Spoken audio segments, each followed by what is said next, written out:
Brandon Bruce Lee was born on February 1st, 1965, in Oakland, California, to Bruce Lee and Linda Emery. As the son of martial arts legend Bruce Lee, Brandon was introduced to martial arts at a young age. A lot of people might not know that Bruce Lee was your dad.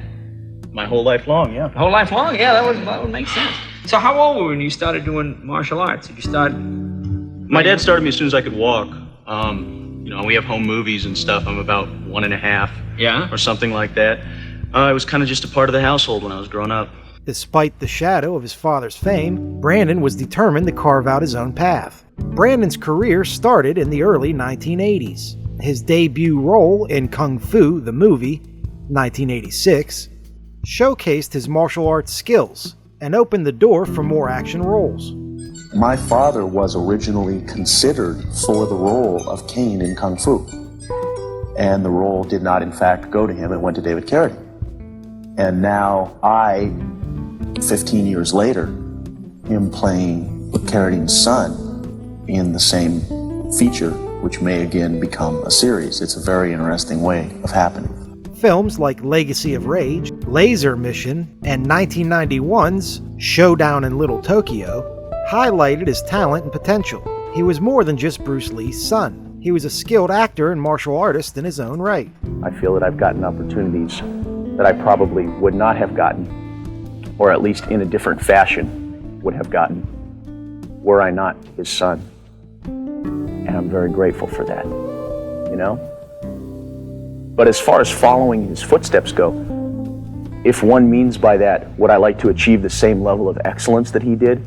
Yes, of course I would, in any field,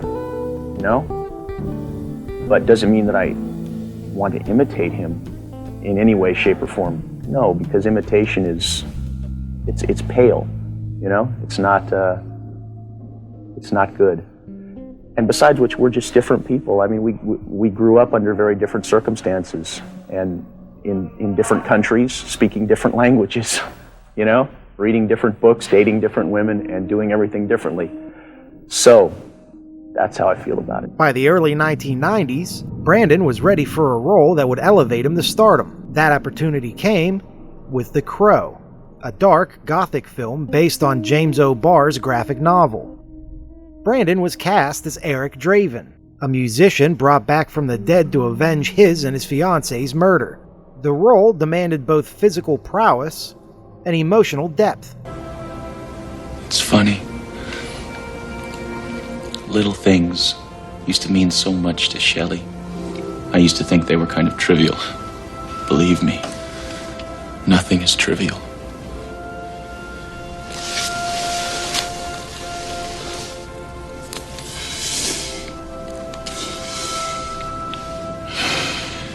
You shouldn't smoke these. They'll kill you.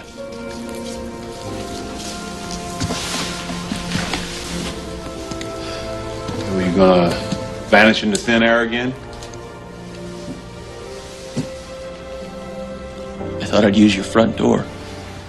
And Brandon was eager to prove himself. He has something he has to do, and he is forced to put aside his own pain long enough to go do what he has to do, to tell the rest of them that death is coming for them. This is the best role that I've had the opportunity to get my hands on in a film.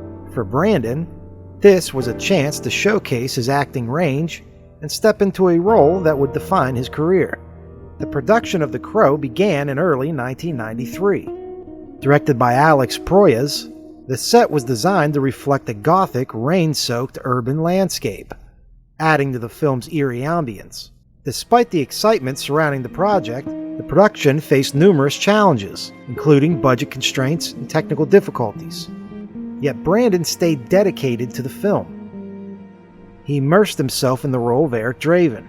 His dedication was evident in his physical preparation and his deep connection to the character's emotional journey.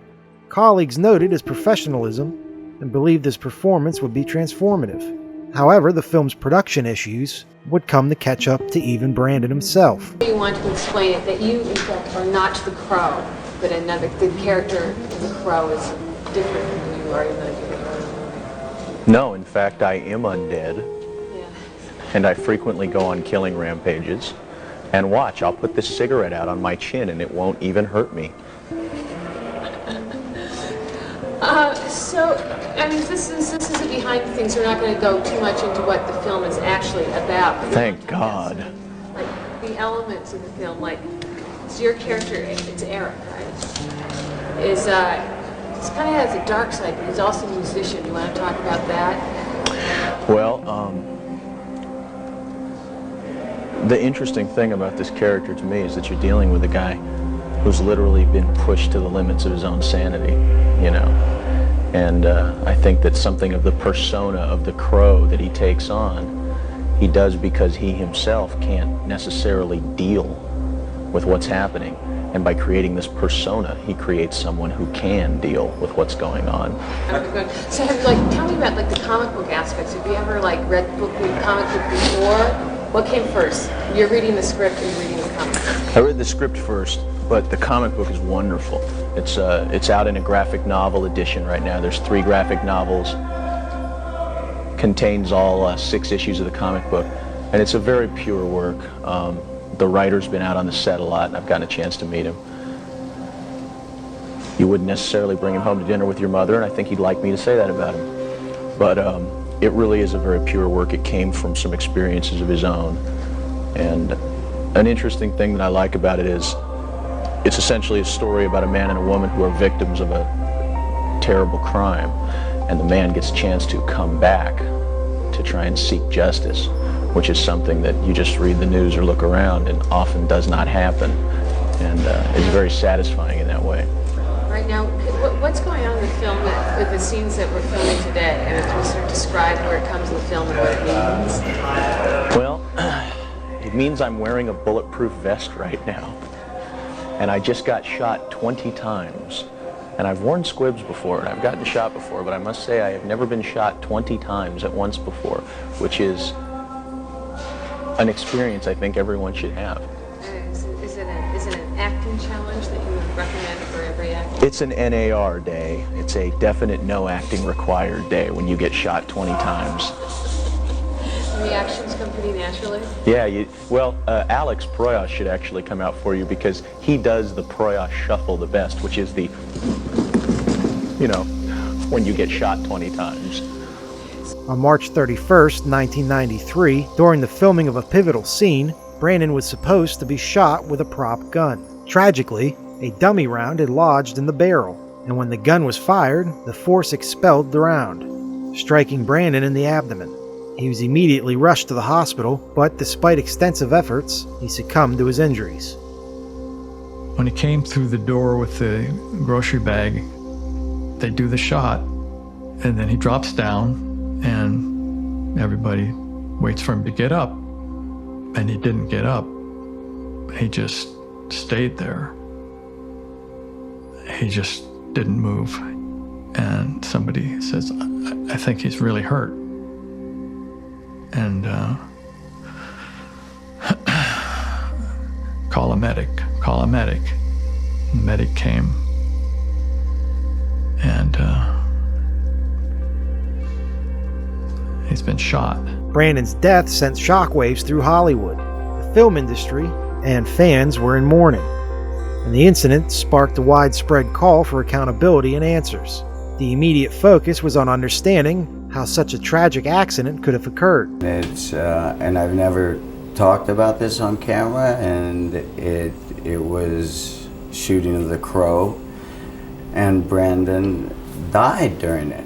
And since then, I'm very conscious of the dangers of making a movie. And the thing is, it wasn't supposed to happen. It absolutely wasn't supposed to happen. I wasn't even supposed to be handling the gun in the scene till we started shooting the scene, and the director changed it.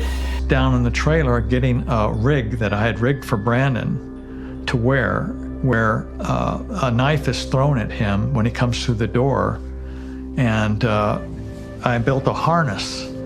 They would throw the knife, and then the knife would be embedded in his chest. So I was down there getting that ready, and they told me they need me on set. And the director said, we're changing that scene. He's going to come through the door, and he's going to get shot. Eric puts himself between these villains And Shelley and Michael Massey as Fun Boy takes a gun and fires at the character of Eric Draven. The camera was in the wrong position when he came through the door, and it didn't look like he was aiming the gun at Brandon. So they either moved the actor or they moved the camera or something to get a better angle so it looked more realistic that he's being shot. The investigation revealed a series of safety lapses. The prop gun had been mishandled, and the proper safety protocols were not followed. The production's tight budget and schedule pressures were contributing factors. The findings underscored the need for stringent safety measures to prevent future tragedies. Brandon Lee's death led to significant changes in Hollywood's approach to on-set safety. The use of prop guns and other potentially dangerous equipment came under strict scrutiny, and new standards and practices were implemented. These reforms aimed to protect the lives of cast and crew members, ensuring such a tragedy would not happen again.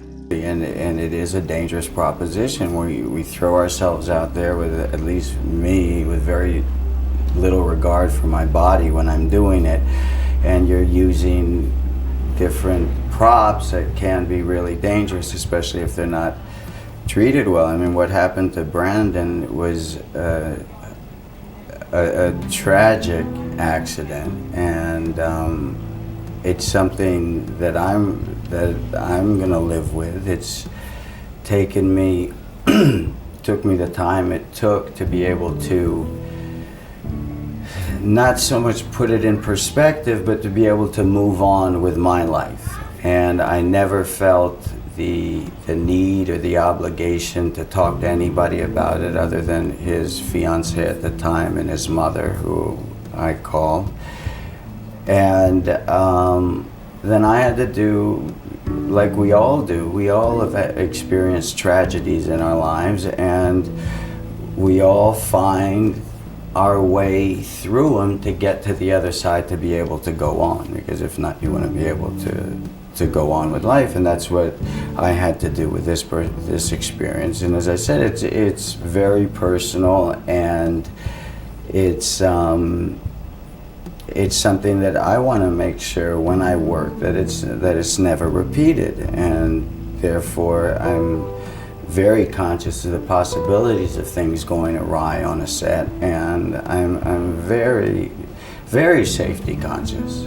Brandon's family pursued legal action against the production company, leading to settlements and further highlighting the need for accountability. But Brandon Lee's legacy lives on through his final performance in the film. The Crow was completed and released to critical acclaim. The film is also notable in this regard, as it was one of the first ever to utilize CGI technology to allow a deceased actor to finish their performance. Brandon had completed most of his scenes, but a few key moments remained unfinished. So to handle this, the filmmakers used early CGI technology, body doubles, and clever editing techniques to finish the film, superimposing Lee's face onto a stunt double's body for certain scenes. This digital effect was of course groundbreaking at the time, cementing Brandon's place in cinematic history, but more importantly, his death brought about vital reforms in film production safety, ensuring that his passing would lead to positive change. Brandon Lee's life and career were tragically cut short, much like his father's, but his impact on the film industry is enduring. His story serves as a powerful reminder of the importance of safety and vigilance in filmmaking.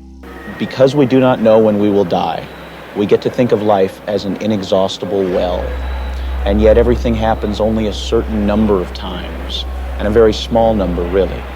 How many more times will you remember a certain afternoon of your childhood, an afternoon that is so deeply a part of your being that you can't even conceive of your life without it?